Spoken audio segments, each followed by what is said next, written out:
¿Cómo están, jóvenes? Bienvenidos a una nueva clase del área de Historia del Perú. Les saluda el profesor Sergio Miguel Cancha Caballero.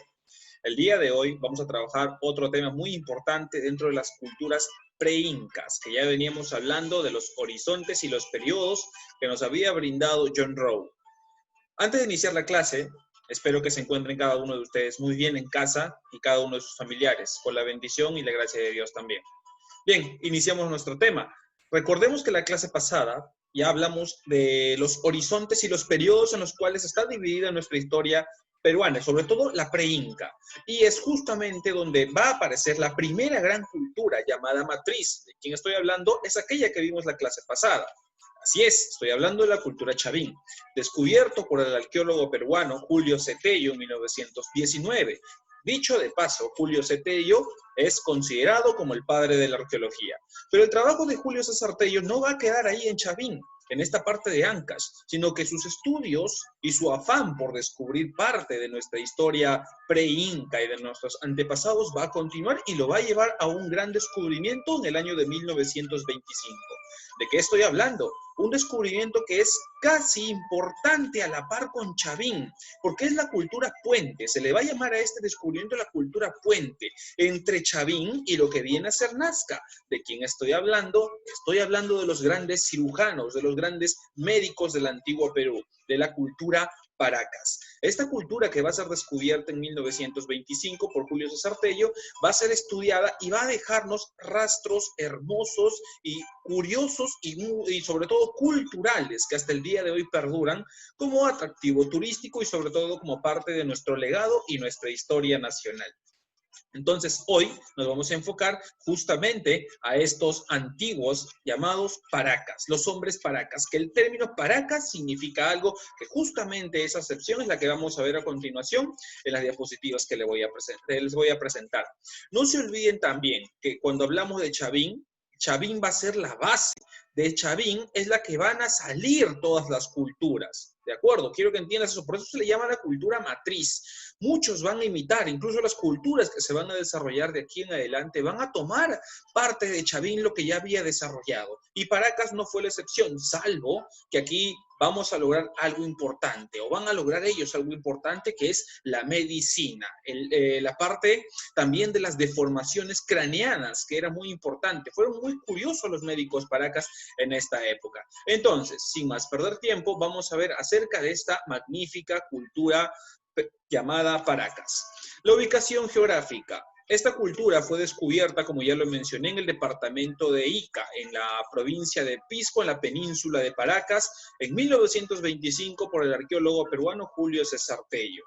Esta de acá va a ser un territorio desértico. Si bien es cierto, hoy nos vamos a Ica, a la región Ica, la parte de Pisco, en Paracas, es una zona desértica, pero hoy tiene mucho atractivo turístico, mucha población, pero en aquella época era una zona desierta, pero que estaba bañado o estaba por la confluencia de los ríos Chincha, Pisco, Ica y el Río Grande. Esto le va a permitir desarrollar parte de su agricultura con la inteligencia que los caracteriza para desarrollar obras hidráulicas para esta actividad económica.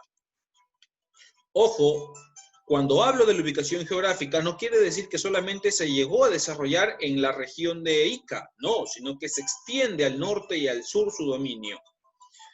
¿Cómo era el medio geográfico? Hoy, Paracas es un punto muy importante de atractivo turístico, pero hace cientos de años fue un importante centro cultural que a continuación vamos a ver la parte de su geografía.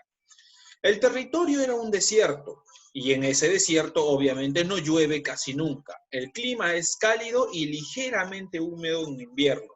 Los ríos son de corto recorrido y el cauce del río Ica permanece sin agua casi todo el año. La vegetación se manifiesta en las orillas del río y en las quebradas secas. Estamos hablando de las palmeras, guarangos y arbustos, que es lo que más predomina. Ahí en este territorio desértico, donde la geografía y las condiciones atmosféricas no eran nada favorables y cualquiera no hubiese preferido quedarse a vivir ahí, se va a asentar un pueblo laborioso, trabajador llamado Paracas, quien llegó a dominar su entorno natural. Pero vamos con el término. ¿Qué significa Paracas? El nombre de Paracas significa lluvia de arena, pues en este lugar los vientos eran portadores de grandes tormentas de arena. Y también, segundo dato, el término Paracas significa gente de frente grande. Repito, significa lluvia de arena y también gente de frente grande. Profesor, ¿por qué gente de frente grande? Es justamente lo que vamos a ver más adelante. Julio César Tello va a dividir la historia de Paracas en dos periodos o dos fases. Está la parte de Paracas Cavernas y está la parte de Paracas Necrópolis.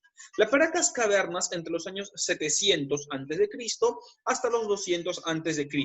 y va a ser caracterizada, por ejemplo, los entierros. Los entierros fueron en la parte del forado, cómo enterraban a sus muertos, eran una forma de copa invertida. Si ustedes observan la primera imagen, es una copa invertida de esa forma. ¿Y por qué lo hacían? Porque tal vez dentro de la parte baja ya del forado podían entrar fardos funerarios, no uno, sino 3, 4, 5, 6, como ustedes observan en la imagen. O tal vez podía haberle pertenecido a una familia en conjunto. Mientras que, por ejemplo, en los entierros en Paracas Necrópolis ya no va a ser en copa invertida, sino que va a ser una forma rectangular como observan ahí. En esa forma rectangular donde pueden acomodar varios fardos funerarios, ya no solamente 6 o 5, sino varios. Se caracteriza sobre todo en estas dos fases o periodos la forma de entierro de los de Paracas. Cuando hablamos de las Paracas Cavernas y Necrópolis, ojo, quiero que recuerden que tiene mucha influencia Chavín, pero sobre todo la fase inicial que es Paracas Cavernas, en lo que corresponde a la cerámica, en los entierros, en las deidades también en algunos casos. Mientras que en la influencia cultural en Paracas Necrópolis va a haber un florecimiento, van a crecer un poco más con las artes, la textilería y todo lo que van a realizar. Las tumbas, ahí está, en forma de botellón o de copa invertida, mientras que en Paracas Necrópolis son tumbas colectivas en forma rectangular. Esa es la diferencia entre estas dos fases principalmente. Los habitantes de Paracas se van a dedicar a importantes actividades económicas. Ojo, 1, para el comercio y 2, para el consumo de ellos mismos, la agricultura y la pesca. La pesca, muy fácil, porque están cerca al litoral y ese mar que está cerca a ellos va a ser la principal fuente de alimentos porque van a obtener mamíferos marinos, mariscos, algas y otros productos directos para su consumo. Mientras que en la agricultura tú dirás, profesor, pero era un desierto. Ellos van a emplear bastante los ríos que se encuentran a su alrededor con diferentes técnicas u obras hidráulicas y van a llegar a sembrar frijol, payar, camote, yuca, lúcuma, tumbo, pacay, maíz, algodón y entre otros. Y ojo que había poca agua, como menciona el río principal, el caudal del río Ica, no al 100% está todo el año lleno. Y aún así llegaron a aprovechar ese poco tiempo o esa poca temporada para poder sembrar. ¿Qué técnicas emplearon para lograr su agricultura? Por ejemplo, el cuidado de agua a través de los canales, que fueron muy importantes. La población de Paracas estuvo dividida en clases sociales. Aquí quiero recalcar nuevamente lo de Chavín. Recuerda esta palabra. Ellos fueron una sociedad teocrática. ¿Qué significa teocrática? Que gobiernan los sacerdotes. ¿Y por qué los sacerdotes? Porque ellos los van a ver como los mediadores entre sus dioses y los hombres y le van a tener mucha importancia. En esa, por ejemplo, pirámide está a la cabeza los sacerdotes, quienes eran los líderes. Segundo, a la mitad están los militares y finalmente viene el pueblo, conformado por los campesinos y artesanos. Y aquí se diferencia algo. ¿Cómo se diferenciaba a un sacerdote, a un militar en una parte del pueblo? Por ejemplo, las formas de entierro. Obviamente los sacerdotes militares van a tener una forma de entierro más ostentosa, con vasijas de oro, con atuendos muy finos, se van a diferenciar, mientras que el pueblo no, va a ser una forma más sencilla. Otra forma de identificarlos, por ejemplo, si ibas caminando por la calle, era la parte del cráneo, las deformaciones craneanas que van a practicar desde muy niños a la élite, a los ciudadanos que pertenecían a la élite de Paracas, a los sacerdotes. ¿Para qué? Para que en la calle se puedan diferenciar de quienes pertenecían a la clase alta y quienes pertenecían simplemente a la parte del pueblo. Era muy clasista en esta época en Paracas y sobre todo teocrático, que era liderado por los sacerdotes. Los ritos o rituales funerarios. Mira ahí, tienes un fardo funerario cubierto por una manta. Tiene una altura hasta de 1,60 m, de acuerdo a la altura del fardo funerario. Y en la parte de abajo tienes ahí observas en la imagen cómo se llegaba a enterrar una persona. Se lo colocaba en un cesto que ellos elaboraban. La momia se colocaba en posición fetal, en esa posición como ustedes la pueden ver. Luego la cubrían con paños de algodón y finalmente con telas finas, siempre y cuando sea de la élite, si no, una tela común era para la parte del pueblo. Y la forraban con otras telas hasta finalmente quedar ese fardo que ustedes observan arriba. Dato curioso, ¿por qué algunas momias se han llegado a considerar o se han mantenido a través de los cientos y cientos de años? Porque mencionan algunos que le sacaban los órganos. Los médicos Paracas sacaban los órganos para que el cuerpo no se llegue a descomponer tan rápidamente y le aplicaban una especie de hierbas o una especie de sal. Así como la carne para el charqui que aplican hoy en día para la alimentación, al charqui le aplican sal y esa carne se pone dura, pero la puedes cocinar al tercer día, al cuarto día, porque aún está para el consumo.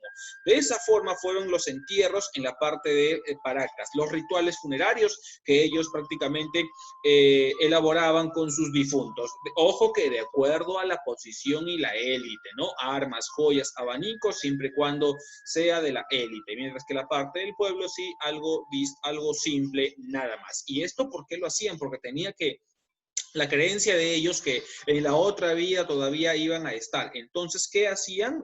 Los enterraban de esta forma porque les enterraban con sus armas, su vasija, para que eso se lo puedan llevar a la otra vida y puedan utilizarlo también. Aquí está, en la práctica de la cirugía, quiero recalcar que los Paracas fueron los primeros médicos del antiguo Perú, los primeros en desarrollar las trepanaciones craneanas. Estas trepanaciones craneanas se hacían sobre todo a los guerreros que sufrían un golpe en la cabeza a través de una onda o masa, u otros que tenían tumores o dolores o malestares en la cabeza. Ahí tienes, por ejemplo, los instrumentos, las fresas de obsidiana, el algodón, el bisturí, la barra de bronce, los tumis y la gasa que también era empleada ya en esa época.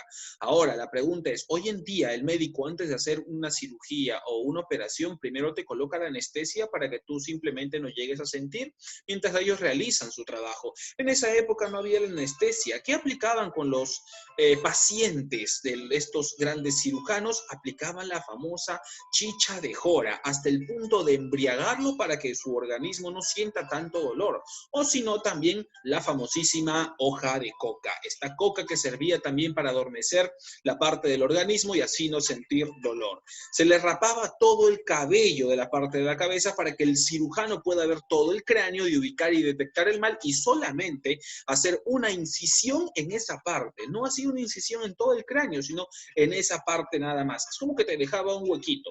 Dibujaba algunos trazos para marcar la herida y es ahí con el cuchillo de piedra de obsidiana que destapaba la parte del cráneo. Y con los dientes del llamado cachalote se extraían los huesos astillados o tumores. O sea, el malestar de este paciente era extraído. Si había la parte por ejemplo, una especie de tumor, una especie de bolita deforme, ellos lo extraían. ¿Y cómo sellaban prácticamente este agujero que habían hecho? Con una lámina de oro o una lámina de plata o una lámina de bronce. Obviamente una lámina de oro le colocaban para tapar si es que era de la élite, si es que era de el pueblo, simplemente una lámina de bronce y así quedaba sellado la parte del cráneo. Algunos mencionan que el paciente se reincorporaba luego de algunas horas sin dolor, sin malestar, luego de algunas semanas ya estaba muy bien, mientras que algunos sí posiblemente perecieron durante estas experiencias de la cirugía en la antigua medicina de nuestra cultura Paracas. Muy bien, ellos fueron entonces médicos y a la vez chamanes y a la vez brujos también. Y esto lo van a transmitir de padres a hijos, de generación en generación, hasta que llega a culminar la parte de la gran cultura llamada Paracas en esta época. Trepanaciones craneanas, ahí está, el médico no trabajaba solo, sino que tenía auxiliares para ello. Bien claro dice en la diapositiva, en la práctica solamente sobrevivieron un 60% de los individuos que fueron sometidos a esta cirugía.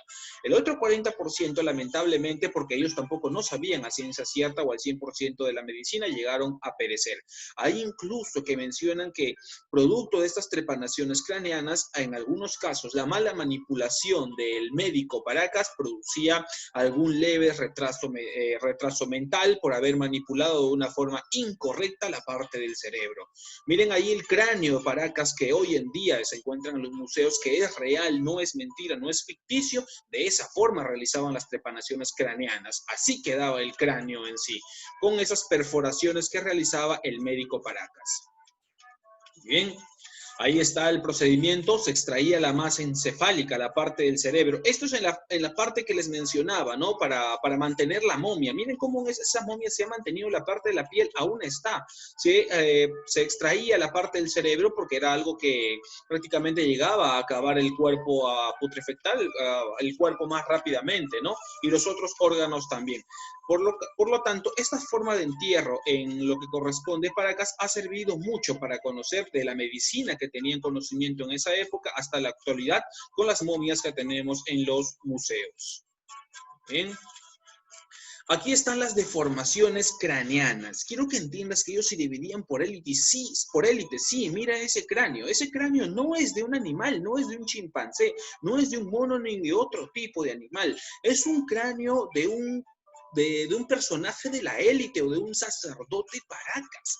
Así es, aunque no lo creas. Ese era el tipo de cráneo o los tipos de cráneo, porque si tú observas en la parte inferior, en la parte derecha, tenemos un cráneo también distinto. Ahora, a los recién nacidos se les aplicaba con tablillas atadas fuertemente con varias varillas, como tú observas en la imagen, que esta deformación va a ser de forma irreversible y se conocen 13 tipos de deformaciones que realizaron los Paracas. Miren la imagen donde dice cómo lo hacían. Sujetaban desde muy pequeños con tablillas de piedra, de madera también, para que el cráneo no se llegue a expandir de una forma normal como nosotros la tenemos hacia los costados, sino que se llegaba a expandir hacia la parte de arriba o hacia la parte de atrás, como tú observas en la imagen. Entonces, si tú vivías en Paracas en esa época y observabas a un pequeño con esas tablillas o con esa ya deformación o un adulto, significaba que era de la élite. Esto lo realizaban para diferenciarse del pueblo. Recuerda que estaban por clases sociales muy jerarquizadas y la élite, sobre todo, era quienes realizaban este tipo de deformaciones para no parecerse simplemente a un poblador normal de Paracas. Los sacerdotes, como les mencioné, dirigían la producción, los bienes. Todo les pertenecía porque estamos en un gobierno teocrático donde ellos se van a encargar de lo que es todo, la parte política, también va a haber militares, la parte administrativa y sobre todo la parte religiosa. El Ocucaje está considerado como el centro capital de lo que es esta cultura Paracas, pero hay algunos que mencionan que no es el 100% Ocucaje como la capital de Paracas. Pero bueno, aún está en debate ello. Ahí está toda la extensión que va a tener hacia el norte, la parte de Lima hacia el norte, mientras que en la parte sur se va a extender hasta la zona de la región de Arequipa. Muy bien, ahora, ¿consideras que la cultura Paracas es importante? ¿Qué más es lo que que te impresionó sobre esta cultura Paracas? Tal vez la deformación, tal vez la medicina, tal vez cómo era la forma de entierro.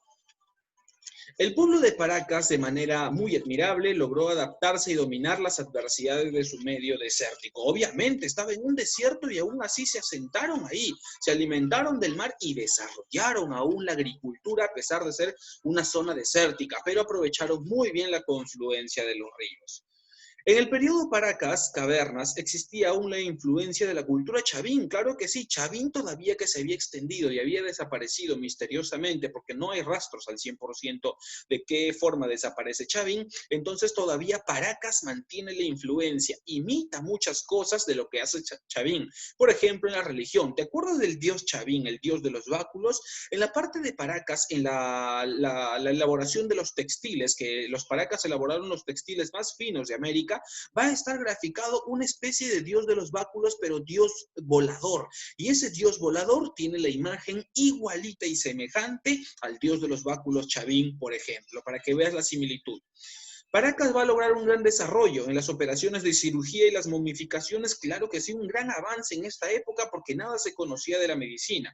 Y los primeros cirujanos o médicos del antiguo Perú van a ser los de Paracas. Y las momificaciones, esta técnica que desde Paracas hacia adelante se va a llegar a mantener, ¿para qué? Para que los cuerpos de los difuntos puedan llegar hacia la otra vida de una forma buena, de una forma completa, digámoslo entre comillas.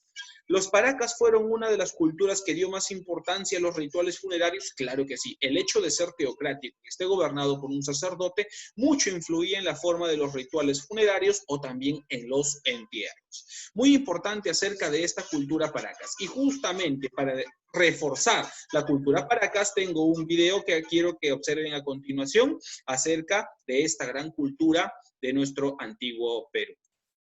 Presentamos a la cultura Paracas, famosa por sus trepanaciones y mantos.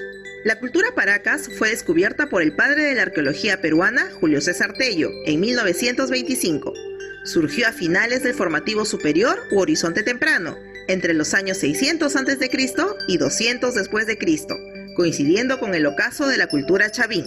Se originó en la costa del sur, dominando desde el Valle de Cañete, en Lima, hasta el Valle del Yauca, en el norte de Arequipa, teniendo a Ica como centro cultural. El nombre de esta importante cultura se debe a que los restos de cerámica, tejidos y tumbas principales fueron encontrados en la península de Paracas, en el cementerio Cerro Colorado. Fue una sociedad clasista, con diversos centros ceremoniales con pirámides truncas y patios hundidos, entre los cuales encontramos a la Huaca Soto o la Huaca Santa Rosa, en Chincha. Como toda sociedad teocrática, y además muy influenciada por la cultura Chavín, la figura predominante era la del sacerdote, quien se encontraba al servicio del dios Con o dios oculado, hacia quien los agricultores y pescadores ofrecían sus ofrendas y trabajos. Debido a las diferencias encontradas en los entierros de los muertos, Julio César Tello estableció dos fases o épocas históricas. Llamó a la primera Paracas Cavernas, porque enterraban a sus muertos dentro de tumbas excavadas de manera vertical en el suelo, que se ensanchaban antes de alcanzar el piso, lo que les daba una forma de copa invertida. Las tumbas de este periodo fueron encontradas en el Cerro Colorado, lugar situado a 18 kilómetros al sur de Pisco. Su centro de influencia fue la población fortificada de Tajahuana, a orillas del río Ica, en Ocucaje. Los cuerpos estaban envueltos en tejidos y presentaban cráneos con deformación artificial y trepanaciones. Al principio rendían culto a un ser ocular, un personaje sin cuerpo, con solo ojos y boca. Después, este ser adquirió la forma de un personaje temible que portaba un cuchillo y una cabeza trofeo en sus manos. La segunda fase fue denominada Paracas Necrópolis, ya que los cementerios descubiertos en Huaricayán y Cabeza Larga eran rectangulares y más sofisticados, divididos en varios compartimentos o cámaras subterráneas que simulan una ciudad de muertos. Aquí, los pobladores enterraban a los integrantes de la casta dominante, como los sacerdotes militares. Esta división de la cultura Paracas se aceptó durante mucho tiempo, hasta que las últimas investigaciones han concluido que la denominada Paracas Necrópolis pertenece en realidad a otra tradición cultural, la cultura topará. Los fardos funerarios encontrados muestran la habilidad de los paracas para enterrar a sus muertos, a quienes realizaban previamente la momificación y sometían al cadáver a fuego lento con el objetivo de disminuir su tamaño. Luego, los envolvían en telas finamente bordadas junto con alimentos y adornos de oro y piezas de cerámica. Los cadáveres se encontraban de cuclillas, desnudos, con brazos y piernas fuertemente flexionados dentro de una cesta. Eran envueltos con capas de telas simples y grandes, confeccionadas de algodón con ofrendas en su interior. Estas telas, bordadas y cosidas, se encontraban cubriendo la parte exterior del fardo y su calidad dependía de la clase social del fallecido. Dentro de sus aportes culturales más importantes encontramos a la textilería, la medicina, la cirugía y cerámica. Sus mantos, considerados los mejores de América, se hicieron a base de algodón, lana de camélido y fibras vegetales para obtener una hermosa combinación de colores. Sus representaciones fueron casi siempre seres mitológicos y figuras geométricas. En el ámbito de la cirugía y medicina, encontramos a las trepanaciones craneanas, para lo cual se usaban fresas de obsidiana, tumis o cuchillos con filo en formas de media luna, bisturís y pinzas. Se perforaba el cráneo con la fresa de obsidiana y se raspaba o excavaba el hueso dañado con el cuchillo. Luego se obturaba la abertura con planchas de oro o de calabaza. Esto permitía que la operación cicatrice sin ningún problema. Muchos cráneos con señales de trepanación nos indican que las personas sobrevivían a esta práctica. También se realizaban deformaciones en los cráneos de los nobles paracas para diferenciarse de la población común. Esta práctica se realizaba en la élite desde muy temprana edad con la ayuda de tablillas, soguillas y aparatos especiales. En cuanto a la cerámica, esta era polícroma, con un estilo definido, escultural y esférico con la forma de una calabaza con dos picos y un azapuente. Sus representaciones eran felínicas, de peces, aves y serpientes, gracias a la influencia chavín. En su etapa final, encontramos un estilo monócromo y colores crema precombustión. Paracas comenzó su decadencia 800 años después de su surgimiento, prolongando su existencia hasta la primera época del Intermedio Temprano, convirtiéndose así en puente entre las culturas chavín y nazca, pudiendo incluso afirmarse que la fase final de los Paracas es en realidad la fase inicial de la cultura nazca, la que heredaría todas sus tradiciones. Muy bien. No te olvides de Como compartir. acaban de observar, esa es la parte del refuerzo de nuestra cultura Paracas que hemos visto hace instantes. Entonces, debemos recordar también que ellos fueron los grandes cirujanos, fueron también quienes aportaron en textilería en esta época, fueron también grandes aportantes de la cerámica, el desarrollo de la cerámica, y fueron los herederos de la cultura chavín, y van a ser los antecesores y van a dejar la base para que aparezca la cultura nazca. Por eso se dice que Paracas es la cultura puente entre chavín y entre nazca, o si no, va a ser la parte final, como menciona, de Paracas va a ser la inicial de nazca, la que va a heredar todo acerca de esta gran cultura que se va a desarrollar más adelante también. Importante conocer el tema de las deformaciones, el tema de que eran muy clasistas en esta época, como algo típico de las culturas pre-incas, ¿no? Que se van a caracterizar por eso, la forma de diferenciarse entre las castas o las clases sociales. Muy bien, espero que hayan logrado comprender la parte de nuestra clase del día de hoy acerca de esta cultura llamada Paracas, descubierta en el año de 1925 por el arqueólogo Julio César Tello y que se ubicó en el Horizonte Temprano. Conmigo será hasta una siguiente clase, esperando que se cuiden, por favor, que acaten las medidas del gobierno, que juntos vamos a salir de esta como todos los peruanos, así bien unidos. Nos vemos, jóvenes. Conmigo será hasta la siguiente clase. Cuídense. Nos vemos.